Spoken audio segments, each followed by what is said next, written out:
Well, folks, what do you do when you have a small, boring space and you want big, bold drama? You call me because today we're making over my own dining room. Boom, boom, boom. Welcome to Laugh Cry DIY. I am Katie, and today is a very special episode because we are tackling the first makeover of my new apartment, and that is my dining room. Now, here is the situation. I have this small little dining room off of my kitchen. It's a 9x6 area, which is pretty tight for a dining room. It's super boring. It's basically a white box. Now, I'm a colorful maximalist. I like color, I like pattern, I like Hollywood Regency, I like Art Deco, I like fun. And as you can see here, none of that is happening in the space.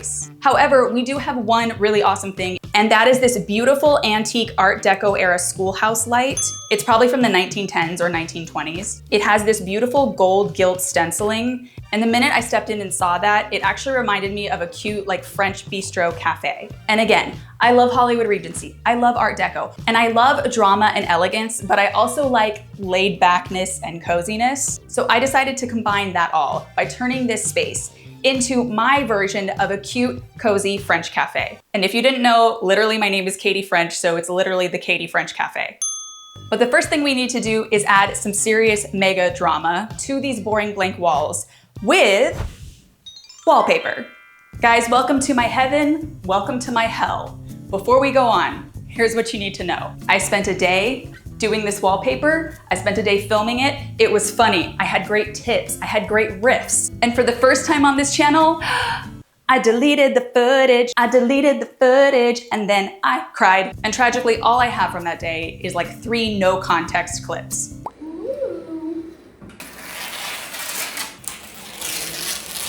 I have wallpapered in many other episodes. I will link those below if you want to get my hot tips and tricks for wallpapering. But for now, let's recover from that trauma by talking about this beautiful print.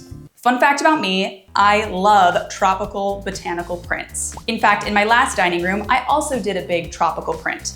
But here's what you should know about this wallpaper. It's not just wallpaper, it is a wall mural. It has a larger, grander scale, and I like to do that for a few reasons. One, I want to feel ensconced in a jungle, and if there's too much repetition in the pattern, it doesn't feel as natural to me. Number 2, the word that keeps coming to mind as the theme for my whole new apartment is the word oasis. And to me, beautiful tropical prints are a perfect, comforting oasis for me. Number 3, because we're in Los Angeles, I was also inspired by things like the Beverly Hills Hotel, which have that kind of iconic, classic wallpaper, makes you feel like you're on vacation. And I really wanted to create a whoa moment when you walk into this tiny space. And that is exactly what we've achieved here. And I did choose this print for a few specific reasons. The pattern looks sort of hand-painted, and what I wanted was a really kind of vintage, antique, botanical style drawing that was almost would be in like a book in the Victorian era. I also loved that it had this gorgeous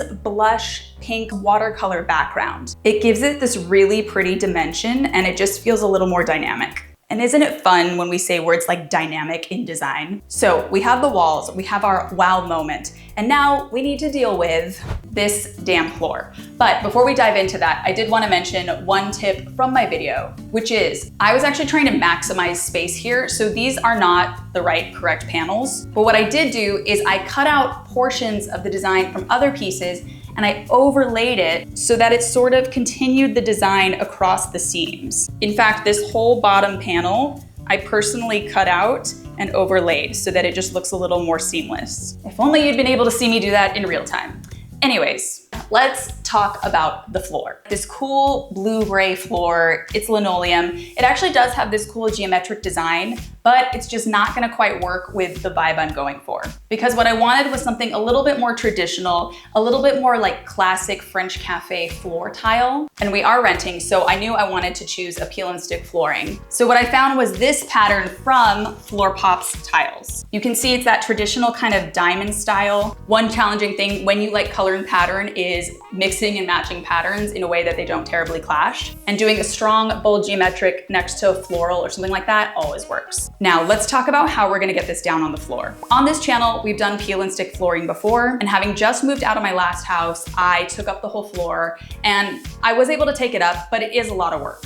And something I've always wanted is just simple sheets of like vinyl flooring to put under peel and stick to make it way easier and basically make it like a floating floor. But I've seen the girlies online doing a smarter renter-friendly hack, which is taping down a vinyl shower curtain or vinyl tablecloth and then putting the tiles on top of that. So I went and ordered a bunch of shower curtains, and we're gonna use painter's tape and tape this down as flat as possible. This is risky, dangerous, thrilling, so we're gonna see how it goes. Now, I already did a really intense cleaning of the floor, but I'm just gonna go over it one more time to make sure that what we put down is on a nice, crisp, clean floor. Next up, I'm just gonna trim the edges off of this shower curtain. I just got a few shower curtains because they are pretty large and they cover a lot of floor space, which makes them much more inexpensive. Now, these also have these little magnets right in the bottom. I'm just gonna cut those out of their pouches. And yeah, we'll be reusing the magnets on the channel. So the real challenge here, I know, is going to be just making sure that these are as tight and as flat as possible so that we don't have a lot of gapping between the floor and the vinyl and the vinyl and the tile.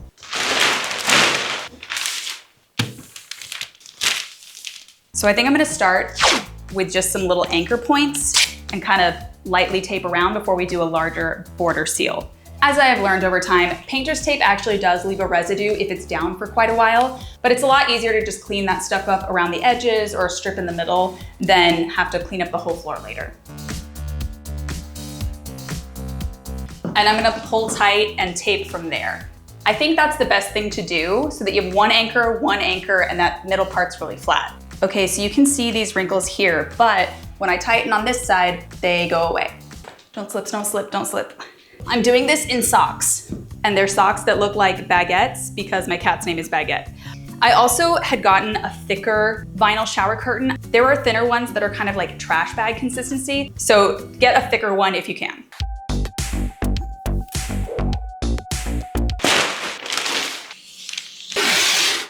I'm telling you guys, this is the most satisfying thing ever.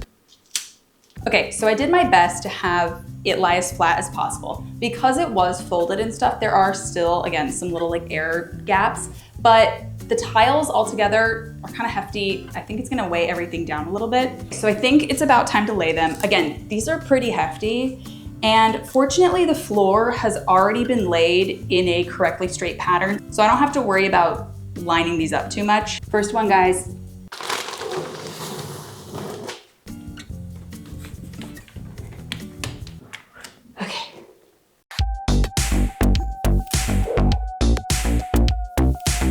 Okay, so the ends can always be a little bit tricky. So as you can see here, this isn't gonna go down all the way flat. So there are a few ways to fix that. You can use the template of the paper and you can trace out where it needs to be cut and then trace that onto this paper.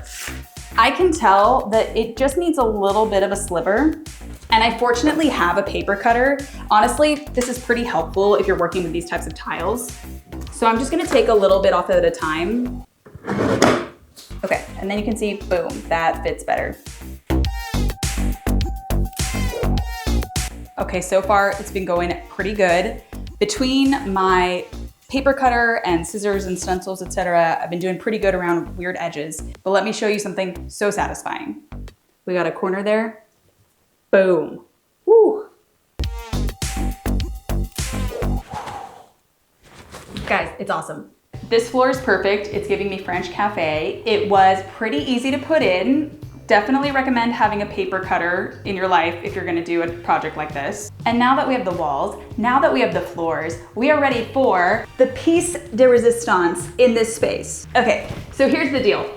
We have a really tight, tiny room, and we don't really have that much space for table and chairs. We have the space for the chairs, but when chairs need to be pulled out for people to go sit in, it gets a little bit tricky. Additionally, I desperately need more storage space in this apartment, so I need to use any opportunity to get more storage if I can. And therefore, right here, we are not going to do a table and chairs, baby. What are we gonna do? A banquette.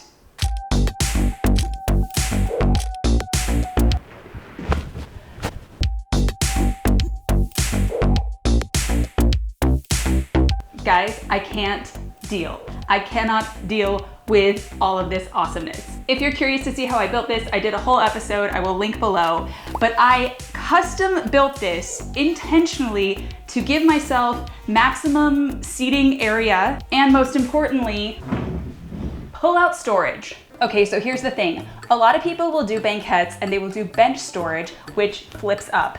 I find that to be honestly pretty inconvenient. It means if someone's sitting there, everybody's gotta get off. Reaching down into a pit of something is not convenient or helpful for me. Because I have so many craft supplies, I needed something that was very easy to access. So these are actually 3 IKEA toy boxes that I hacked, and they actually come out entirely. So you could just pull this over, do whatever you want, get whatever you want, and then pop it back in.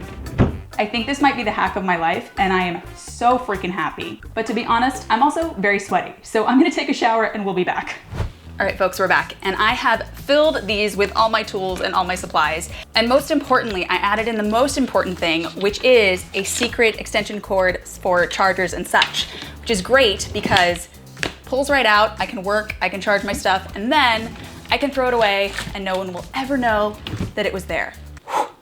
Brilliant. Oh, and I do want to mention something about the floor. I was not that precise in getting those wrinkles out as I went. And so because of that, I will say that the floor tiles are slightly uneven, like millimeters in certain spaces. It's not the end of the world for me. And I actually did my kitchen floor as well. And I was much more thorough about cutting smaller pieces and flattening out the wrinkles within those. So I just want to admit that for honesty and vulnerability and transparency. Okay, time to bring our table in. Here she is, folks. I wanted to go with a classic, simple marble round table. I got this bad boy off of Facebook Marketplace. And I'm not gonna lie, I really struggled with what type and size of table to get here.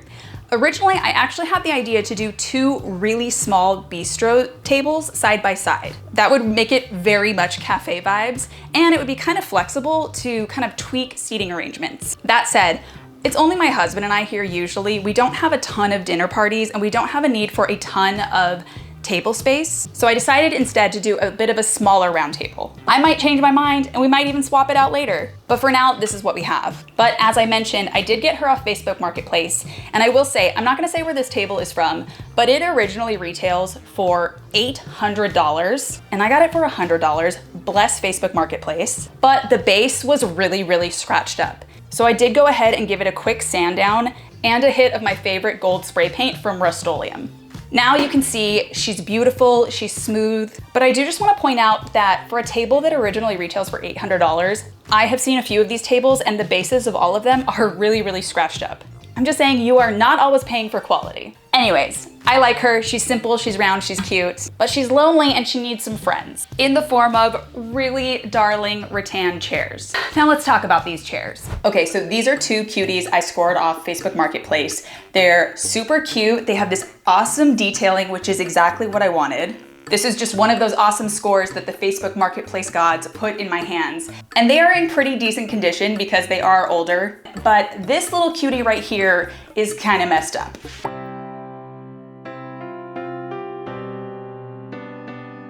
So we are going to aim to fix her up a little bit.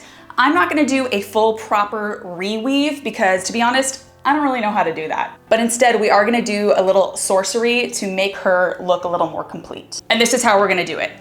I got this little binding, caning stuff. To be honest, I don't know the vocabulary of the cane basket weave world, but I got this from LA Cane and Basket. Shout out to my boys there. FYI, it is $3 for 25 feet of this, and that is a freaking steal. However, there's only one problem. You may notice she is not the same color. And clearly this has a very specific sort of reddish stain on it all over. So what are we gonna do? Guys, we're gonna spend $10 in little wood matching markers at the hardware store. We're gonna figure out that it's the walnut one that matches it the most. We're gonna lightly sand it down to make sure that there's no like clear protective coating on it that's gonna prevent this from seeping in. We're gonna stain it like this.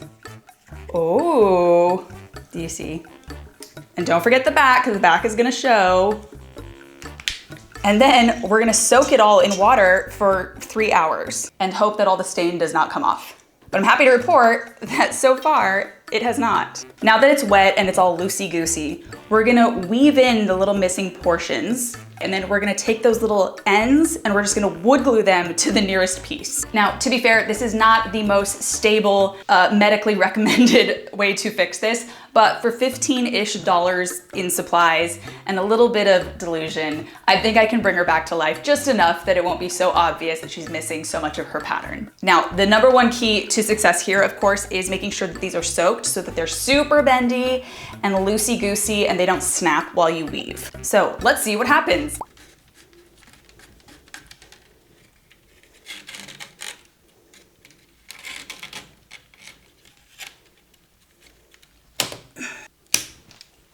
One panel done, all right. Also, I am being mindful of what it looks like from the back because I'm gonna be seeing the back a lot, so we wanna make sure that it looks pretty on both sides.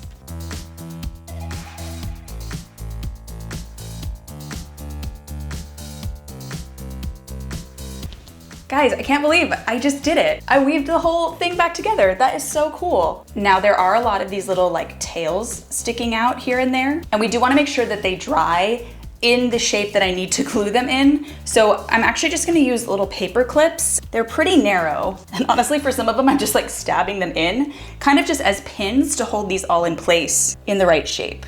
All right, so that should dry in a couple hours. We're gonna come back, hit those little points with wood glue, and I'm gonna use the pen to clean up any staining that got scraped off or whatever.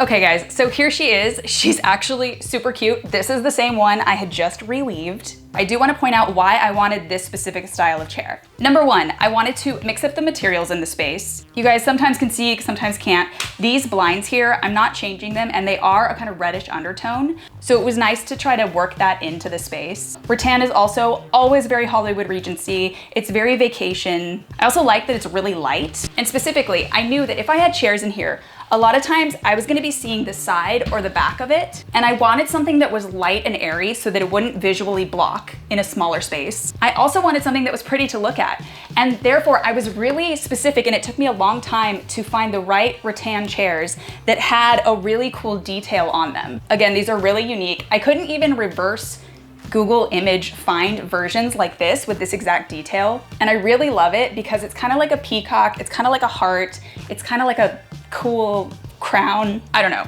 But I'm just saying, when you're buying objects that you think are functional, also think of how they're gonna look and interact with you in the space. So we're gonna tuck these here.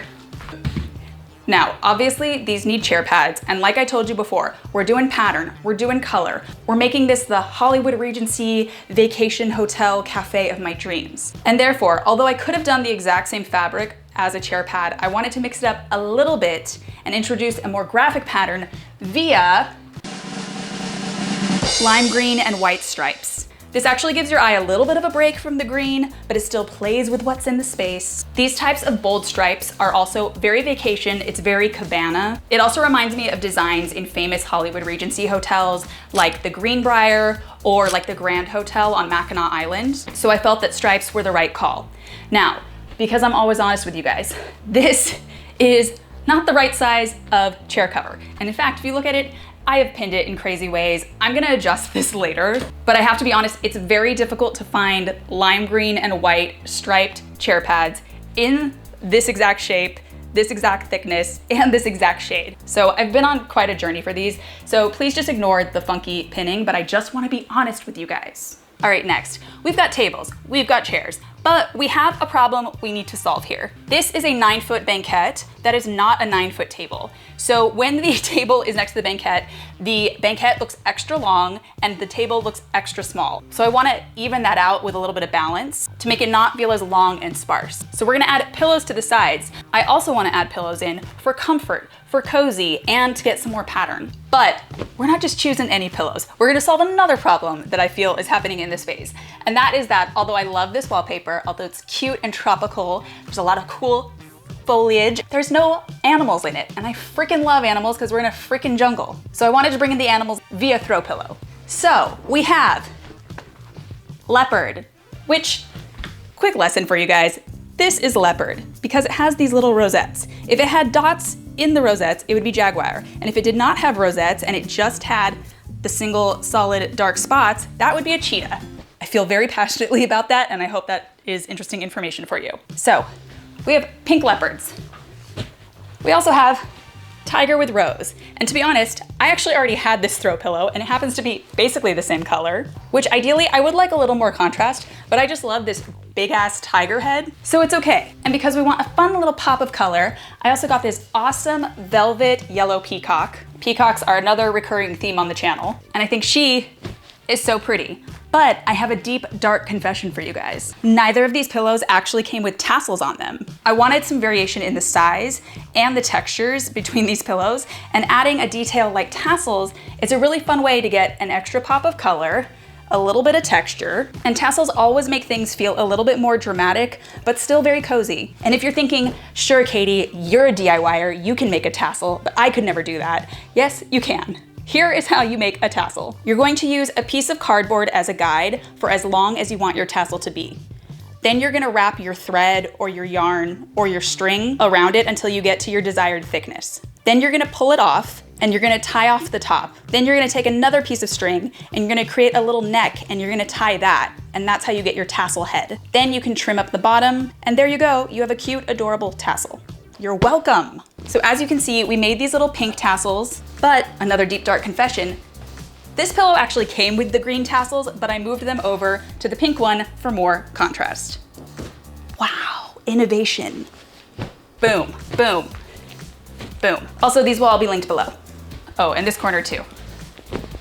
Oh, and I forgot to mention that this velvet pillow actually also has, I don't know if you can see, embroidery texture on it in certain parts of the design.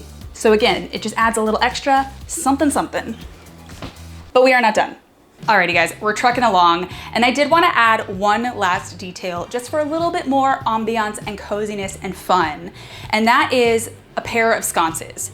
I got these little cuties, so tiny, so thin, so narrow, for $2 each at a thrift store in Joshua Tree, California, shout out. And I had always planned to make them over and put them somewhere else, but I realized they would be perfect here because they have this kind of like reddish undertone gold that works really well with our beautiful light above. But I was really struggling with where to put them because look, when I am looking straight on at this room, what I really wanted was sconces to frame the light, right? So I wanted them to be straight on the wall, like right here and right here. However, that would block the mural, which is beautiful. And because it is a mural with different shapes, like it would be really obvious where this one would kind of blend into the pattern, and I just didn't want to risk ruining that pretty view. So unfortunately, that dream was kind of dashed, but I do believe in maximizing space as much as possible in every tiny little way you can. And so I decided to make use of these cute little tiny side wall corners on either side of the banquette. I also realized that another problem with putting them on the wall is that if people were moving in to sit,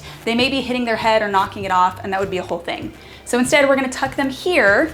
Now, I do love actually having lit candles in a space. I love them as sconces, I love them as a candelabra. What's cool about these little ones tucked in the corner is that they can be up and out of the way, and I don't have to have a candelabra overpowering this already pretty small space. So I originally intended to use real candles. However, this little area here, this wax catching area, it is not large enough for my comfort, and I'm worried about it actually dripping onto the banquette below, which would ruin our lives. But I thought that's okay. Instead, we could do a cool decorative candle that never gets burned. And I did already have two on hand, which are these fun, cute little striped tapers. However, my little sister Ingrid hates them, and she vetoed them, and she said, do not put those ones on. What I am gonna do are these more simple, elegant white candles, which are fun because they are twisted, so they add some texture, but most importantly, they are battery operated. Ooh, you see that? Fun. And one right over here. And the scale is kind of perfect because it's not too big or too small, it just kind of tucks in there nicely. Also, side note, these are really cool because the little mirror doubles the flame. Awesome. These are also kind of versatile because if I don't want to do tapers and I want more ambiance and vibe, I can do these little rechargeable globes, which I will link below. They don't last forever, but they are really cool because they are color changing and you can put them anywhere, and they're kind of dramatic and they look kind of clean and cute. But right now I'm feeling more like a candle girl, so we're gonna go with that. All right, guys, we have wallpapered, we have weaved, and I think it is finally time for your official reveal, which honestly might be a little tricky to film because it's a pretty small space. But here we go.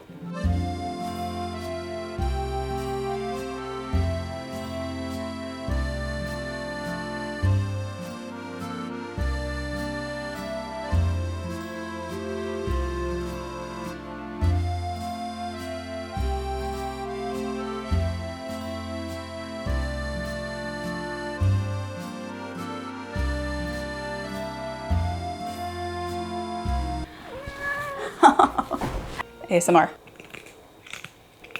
Well guys, I think I can scientifically say that this is my favorite makeover I've ever done on my channel. I'm so excited. This is the very first makeover of my new apartment. Even though she won't admit it, Baguette absolutely loves the banquette. I've already seen her sleeping on it.